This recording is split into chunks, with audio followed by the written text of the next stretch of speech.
শুভরাত্রি, আসসালামু আলাইকুম। আজকে এই মুহূর্তে জানার চেষ্টা করব বর্তমানে বাংলাদেশে বিভাগ কয়টি ও কি কি, জেলা কয়টি, জেলা পরিষদ কয়টি। বর্তমানে বাংলাদেশে বিভাগ 8টি, যথা 1 নম্বর ঢাকা, 2 নম্বর চট্টগ্রাম, 3 নম্বর রাজশাহী, 4 নম্বর বরিশাল, 5 নম্বর সিলেট, 6 নম্বর খুলনা,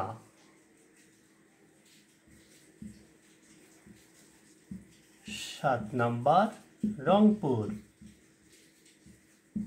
সর্বশেষ ময়মনসিংহ। আর জেলা 64টি, জেলা পরিষদ 61টি। শুধু রাঙ্গামাটি, খাগড়াছড়ি, বান্দরবন এই 3 পার্বত্য জেলা ছাড়া বাকি 61টি জেলার মধ্যেই জেলা পরিষদ আছে। ধন্যবাদ।